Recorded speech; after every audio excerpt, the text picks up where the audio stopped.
Hi, my name is Stephen Crosby, and I'm going to be speaking on our industrial strategy. And really what I want to be doing is getting our our industrial base back again to where it has been in the past, where we have been very much a global reaching out and having our products well respected around the world. That in turn is creating employment and ensuring that our economy is booming. Now, did you know that the UK has slipped to a dismal 35th place in rankings of global broadband speeds? We're actually behind Madagascar and Romania. We seem to be a nation marred in the past. We squander billions on old infrastructures such as HS2 without consulting the electorate, while ignoring our most urgent need to digitise our economy. We can't do business profitably with poor communication networks. Our government needs to create an environment in which innovation can flourish and investment is made in our infrastructure throughout the whole of the United Kingdom. All parts of the UK should expect to have a physical infrastructure. They need to grow sustainably in transport, energy and digital infrastructure, as well as a high quality health and education service. But how can this be achieved? Through further and faster devolution throughout the whole of the United Kingdom. And yes, that does include regional devolution in England, right down to county and district councils, not, may I add, to the EU's plan of just regionalisation, the 12 regions throughout the UK. There are people in power this moment in time who see this Brexit talk as nothing more than a little blip along the way. They're still carrying on trying to regionalise the United Kingdom, allow people to have their say on the EU referendum vote, dismiss it after a few years and carry on going down the path of their EU federal Europe. That is their plan, and I'm thinking especially of the Lib Dems, who are neither liberal nor democratic. But this framework will allow local policies such as skills provision to be attuned to the activities they seek to develop. We need to empower local authorities to take control financially and in partnership to integrate planning and infrastructure between local and national transport systems. A new independent body with regional representatives could monitor the government in meeting its objectives and develop new measures of how best to gauge economic success. A meaningful exit from the shackles of the EU opens up the opportunity to develop policies to help homegrown industries compete on a global stage. Let's develop an industrial strategy of taking back control of our manufacturing excellence. The referendum vote to leave the EU forces a rethink of our economy, which was long overdue. And this is actually being admitted by some people who did vote Remain. They do recognise that there were major faults with the EU, and this is now our opportunity of getting our economy back to where it should be. But we also need to face reality. The UK economy needs to confront its real and persistent weaknesses. They're poor productivity, low investment in R&D, and poor track record in innovation, translating from profitable production and finally regional economic inequality. This may actually come as a surprise to some people, but life actually does exist north of the Watford Gap.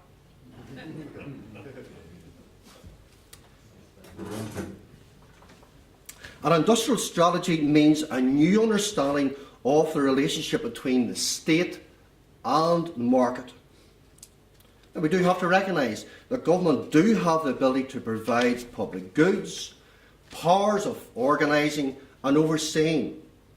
But as a broadly libertarian party, we're supportive of government strategy that isn't interfering in the economy. We want to take back control of our industry from bureaucrats.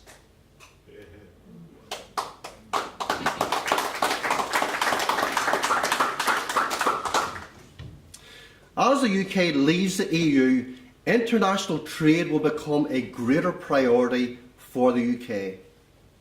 We're the world's 5th largest economy. The manufacturing sector contributes £190 billion to the economy, and we are the 6th largest exporter in the world. The demand for UK goods and services has global appeal. But our supply chain will depend on an investment in ports as international trade grows. I'm thinking of 2 places in particular, Hull and Port Talbot. These regions offer large areas of development land with excellent landside and maritime access. A policy to establish free ports or free trade zones for the import of raw materials and export of finished products will encourage domestic growth throughout the UK. This will tackle regional economic imbalances in our communities who have been left behind in recent years. I use an example here which is a terrible indictment of Whitehall and unfortunately the MPs who represent the area.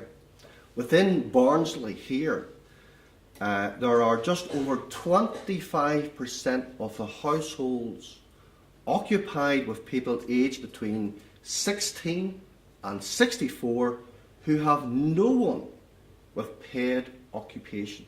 That's 25, that's 1 in 4.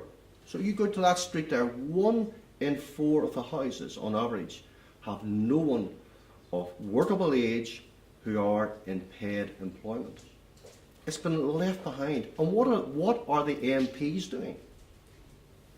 You know, we are a party who are offering hope and dealing with issues like social mobility. I myself am coming from a working class background. I got myself through education eventually, and I've got into a position now where I'm doing okay. You know, and there are so many folk who have great potential in socially deprived areas, young kids especially, and it is our responsibility to ensure we have got an education policy and training leading to real jobs, because there's nothing as frustrating as getting young people especially trained to a certain level and you leave them, you take them to the top of a hill and you leave them there and there are no jobs for them. You can put a young person on a training course once, twice, and they realise there's no work at the end of it. My goodness, by the 3rd time, that is the reason why we are seeing so many people, young people especially, without hope. And there are so many. You go around knocking the doors, and it will actually, and I make no apology, there, you can go home in despair by hearing the plight of so many people who have got great potential, but not given the opportunity.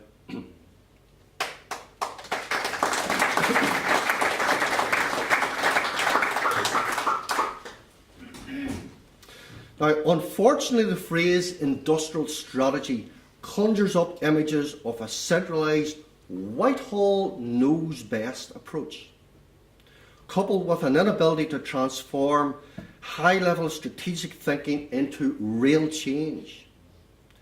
A successful strategy requires a revamp of the taxes and changes levied on businesses, which stifle risk and undermine investment. Government must take action on the burden of upfront costs, including business rates, insurance premium tax, the apprenticeship levy, and the national living wage rate of increase, and also pension auto enrolments. Let's take back the ability for businesses to flourish. However, an industrial strategy also needs the right people.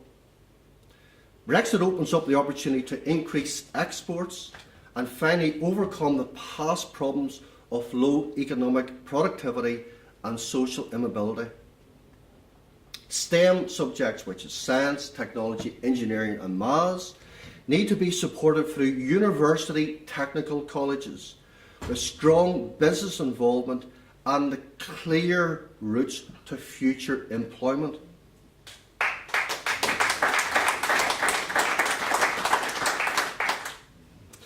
While innovation has the potential to develop economic growth, it's impossible to bridge the gap between R&D, great ideas, being translated into production without a strong manufacturing base and a skilled workforce.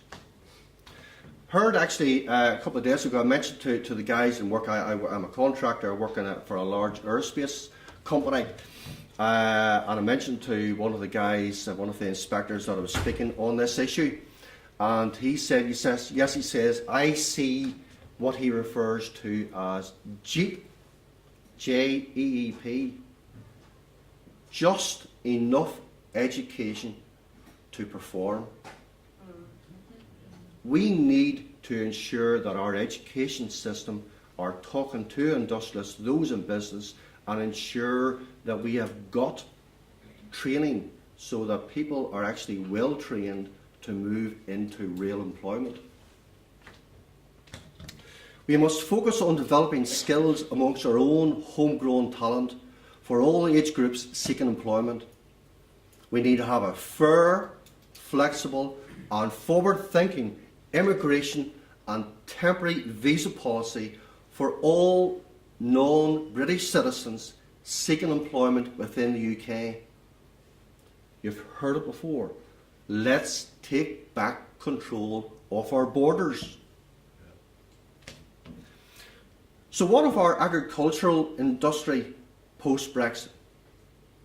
There's a phrase apparently used in Yorkshire. I'm married to a Yorkshire lass, so I think I can use this.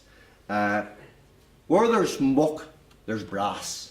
Now, I can't use I'm using it with a strong Belfast accent, but I'm sure the sentiment still gets through. Where there's muck, there's brass. We have a unique opportunity to design a sustainable, forward-thinking policy fit for the 21st century. Over the last 40 years, the EU's Common Agricultural Policy, known as CAP, has dominated the UK's countryside, farming sector and the food system. It has supported farmers' income on an average to the tune of 50 to 60%, but it's renowned for its complexity, its impact on the price of food, and its damage to our countryside. We as a party should have no apology for standing up for our countryside. I'm not going to let the Green Party, who are actually very hypocritical and destroying the countryside, we have to claim the right policies for our countryside.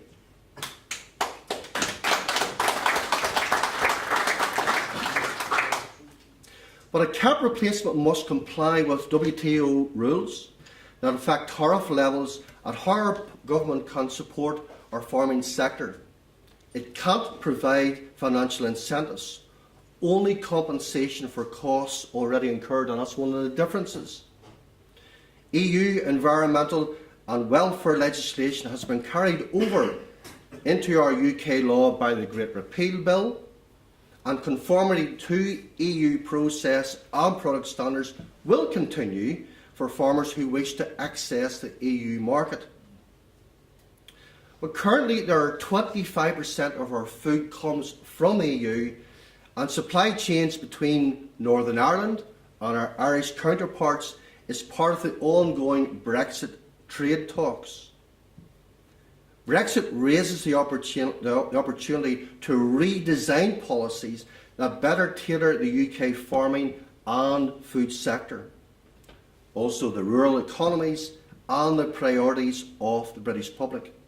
We can use new levers such as public access to the land registry and longer farm tenancy contracts, and a system of ownership that will benefit long-term planning, given a clear understanding and stability over land ownership. At this present time, we've got a very piecemeal, and you can't take any long-term strategies. Recognising the wider role of farming in the landscape, we can develop a holistic, sustainable land use strategy. Our ecosystems can be improved by recognising the economic and non-economic services such as flood, risk mitigation, habitat protection and recreational services. Our new policy will be better integrated into a wider food strategy that ensures a better deal for farmers and improves UK food self-sufficiency, quality and sustainability. With our rural development strategy, we can foster innovation that fosters on investments that enhance our rural economy. Let's take back control of our beautiful countryside and boost our rural economy. And in closing, Brexit offers a greater ambition for our fishing industry. There are currently over 1,000 laws relating to fisheries, and we have the opportunity to replace them with a coherent policy bespoke to regional differences.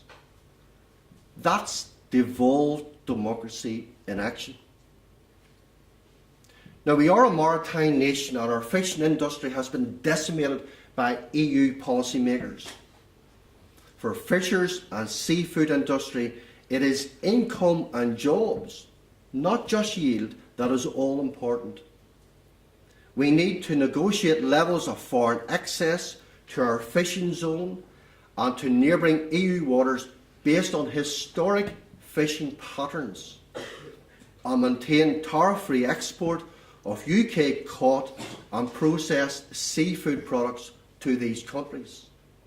We need to establish an exclusive UK policy within the 12 nautical mile fishing zone.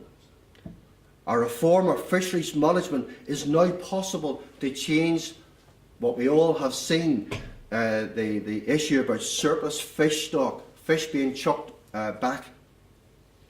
And we can better tailor to accommodate regional differences in fishing fleets. Renegotiation of quotas for shared stocks between the UK and EU is long overdue, and tightening the economic criteria will allow foreign-owned vessels our UK quota, which is paramount. It's becoming a truism that we export the fish we eat and we import the fish we eat. We export the fish we catch and import the fish we eat. This trend needs to be reversed. The supply of all imported raw materials from both the EU and non-EU countries must be set at zero or reduce tariffs to maintain the viability of our seafood processing industry. Improvements in the marketing of our caught seafood to boost the profitability of our local fishing industries are essential. And then finally, the recruitment of skilled and a willing workforce in the seafood processing needs to be enhanced. Let's take back control of our seas, processing industry, and coastal habitat.